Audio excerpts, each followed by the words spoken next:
The microphone was live. The insult had been delivered. And the man sitting in bumper-to-bumper traffic on Chicago's Lakeshore Drive had just been challenged to prove he understood poetry better than a radio host who'd spent 15 years mocking callers on air. What Muhammad Ali did next would create the most legendary 3 minutes in radio history and teach everyone listening what grace under pressure truly means. April the 17th, 1973. Muhammad Ali sat in his rental car, stuck in afternoon traffic. He had the radio on, WGND Chicago. The host was Rick Caldwell, a 42-year-old radio personality known for his sharp tongue and his segment called The Big Mouth Challenge, where listeners called in to defend their opinions against his aggressive questioning. Today's topic was poetry in sports. Rick was taking calls about athletes who claimed to be poets, and his position was clear and dismissive. "Look, folks," Rick said into his microphone, his voice dripping with condescension. "Everyone thinks they can rhyme. Muhammad Ali says a few words that happen to sound similar, and suddenly he's Shakespeare. But real poetry takes years of study, understanding meter and structure and literary devices. These athletes are just playing around with words. They're not poets, they're performers." A caller tried to argue that Ali's poetry had genuine cultural impact. Rick cut him off. "Memorable doesn't mean good. My kid can make up rhymes. That doesn't make him a poet. Ali's stuff is entertainment, not art. If this story of unexpected grace and quiet power moves you, hit subscribe and drop a comment about a time when someone underestimated your abilities. Your experience might inspire someone else today." Ali listened from his car, his jaw tightening slightly. He wasn't angry. He'd faced worse criticism. But there was something about Rick's tone, the absolute certainty that athletes couldn't understand the art form they were using, that bothered him. Ali had studied poetry. He'd read Langston Hughes and Paul Laurence Dunbar. He understood rhythm and meter. His rhymes weren't accidents. They were crafted, intentional, designed to carry meaning beyond sound. Without really planning it, Ali picked up his car phone, one of those early mobile units that cost a fortune, and dialed WGND's call-in number. The line rang twice before a screener answered. "WGND, you're calling about the poetry segment?" Ali confirmed he was. The screener put him on hold. 2 minutes passed. Then Rick's voice came through both his car radio and his phone, creating a strange delayed echo. "We've got a caller on line 3. Go ahead, you're on with Rick Caldwell." Ali spoke carefully, his voice calm and measured. "Rick, I think you're missing something about poetry and sports. It's not just about technical perfection. It's about connecting with people, about rhythm and timing and making words hit with impact. That takes real skill." Rick laughed, that practiced radio laugh designed to signal to listeners that something entertaining was about to happen. "Oh, here we go. Another defender of the so-called poet athletes. Tell me, caller, have you actually studied poetry? Do you understand iambic pentameter? Can you explain the difference between a sonnet and a villanelle?" Ali smiled slightly. "I'm not claiming to be an academic. I'm saying there's more than one kind of poetry, the kind that lives in performance, in spoken word in the moment. That's valid too." Rick's voice sharpened. "Valid? Sure, it's valid entertainment. But don't confuse entertainment with art. Real poets spend decades mastering their craft. They don't just come up with a few rhyming couplets and call themselves artists. What makes you such an expert anyway? Are you a poet?" "I've written some poetry," Ali said quietly. Rick pounced. "Oh, you've written some poetry. Fantastic. I'm sure it's brilliant. Tell you what, caller, I'm going to do something different today. I'm going to give you a chance to prove your expertise. Come to the studio tomorrow, noon. Bring one of your poems. Perform it live on air. Show us all this deep understanding of poetry you claim to have. Otherwise, you're just another armchair expert calling from your couch."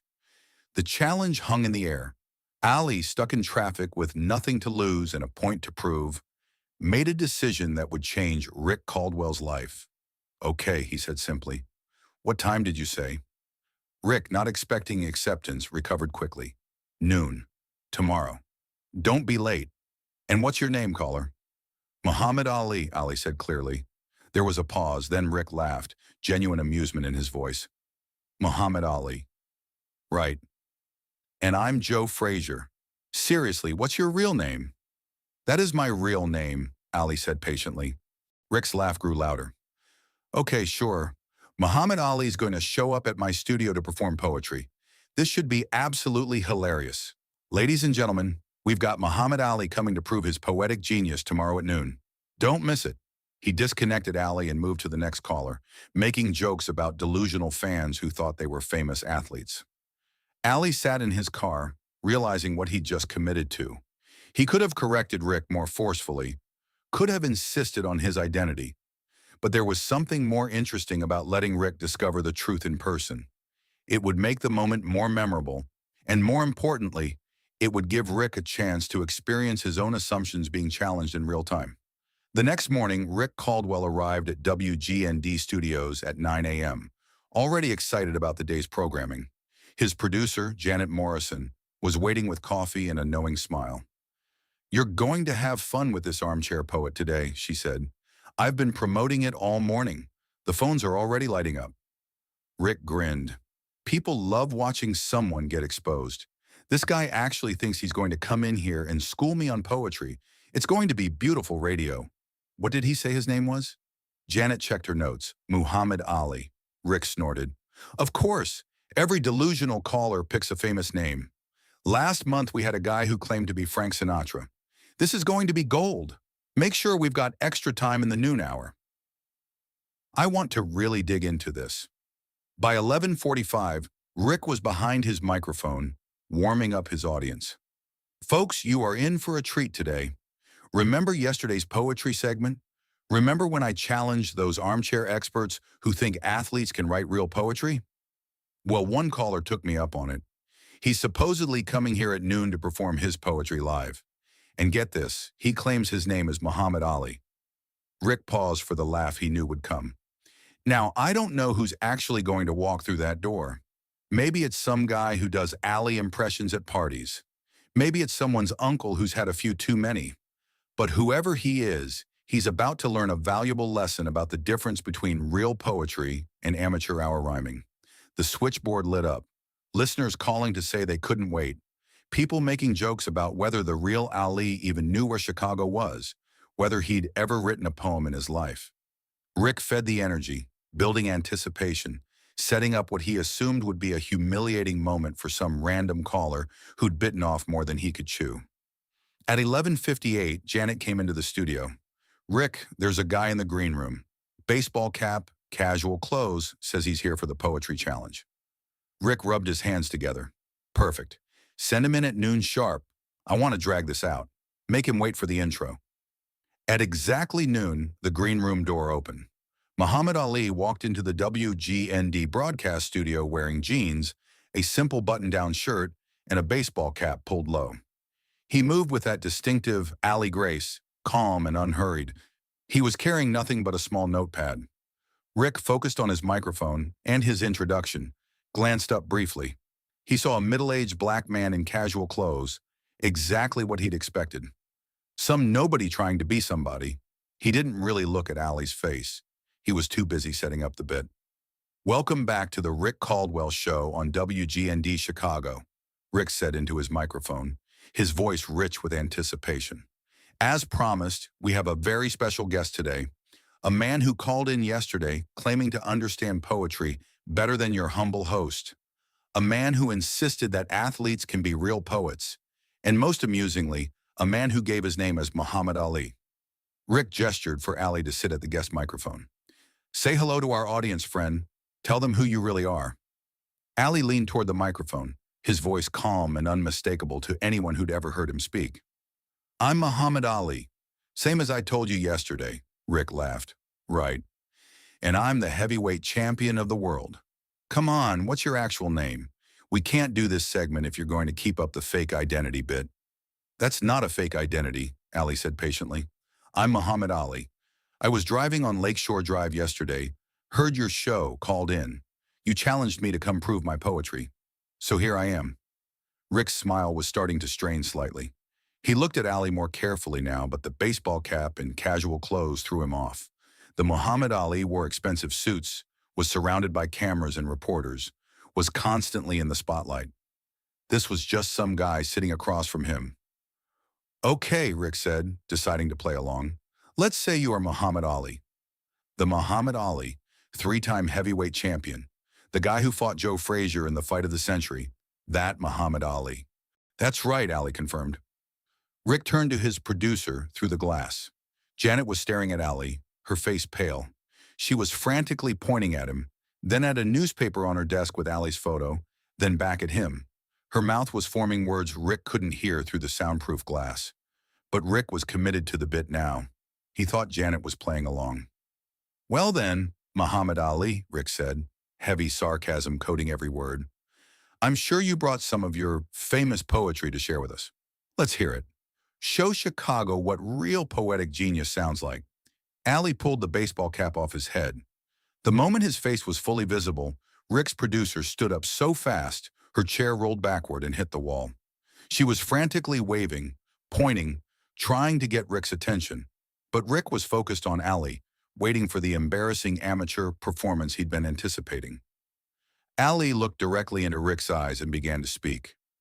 Not the rushed, nervous delivery of an amateur, but the measured, powerful cadence that had made him famous worldwide. I'm young, I'm handsome, I'm fast, I'm pretty. Can't possibly be beaten any city.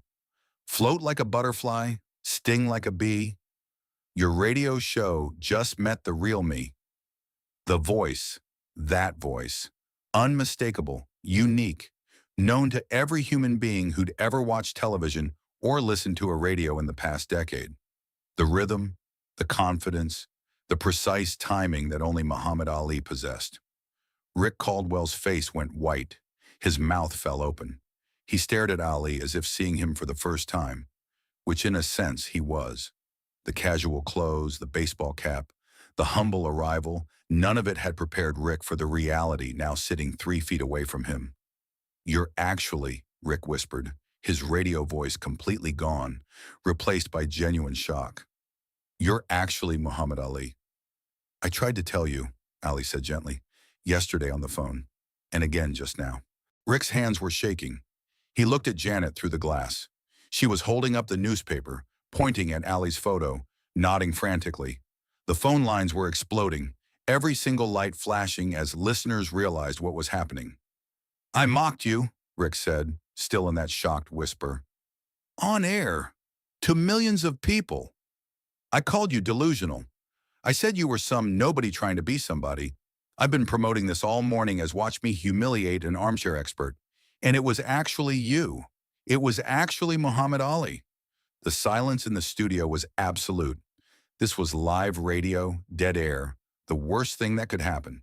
But Rick couldn't form words. His entire identity as the confident, quick-witted host had collapsed in 3 seconds of unmistakable poetry. Ali leaned back in his chair, completely relaxed.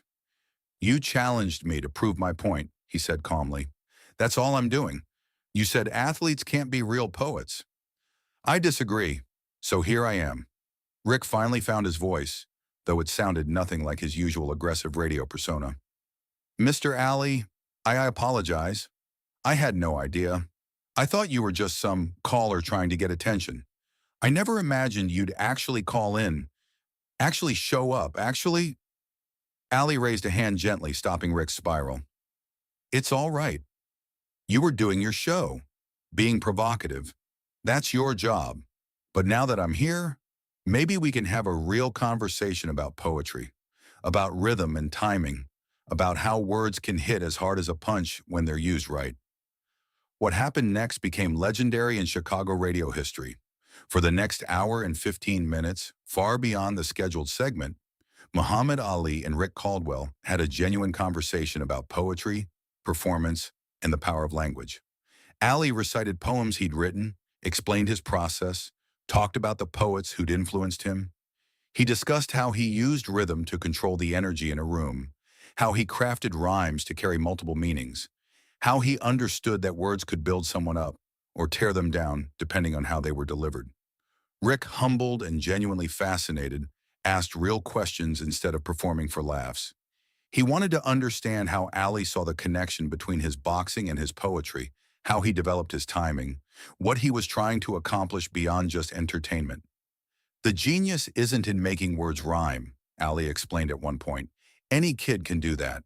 The genius is in making the rhyme carry weight, making it mean something, making it land at exactly the right moment so people remember it forever. That's the same as boxing. It's not about throwing punches, it's about making each punch count. The station's phone lines stayed jammed for the entire hour. Other radio shows in Chicago started mentioning it on air. Word spread through the city. Muhammad Ali was on WGND doing an impromptu poetry seminar. When Ali finally stood to leave, Rick Caldwell did something he'd never done in 15 years of radio. He stood up, walked around his desk, and offered Ali his hand with genuine humility. "Mr. Ali, I owe you more than an apology. I owe you my thanks. I challenged you expecting to humiliate some random caller. Instead, you showed up with grace, shared your knowledge, and gave my audience something they'll never forget. You could have destroyed me today. You had every right to make me look like a fool. Instead, you treated me with respect and turned my mockery into education." Ali shook his hand warmly. "You did me a favor, Rick. You gave me a chance to talk about something I love with people who might not have listened otherwise. That's a gift." The segment became legendary. Audio clips circulated for years.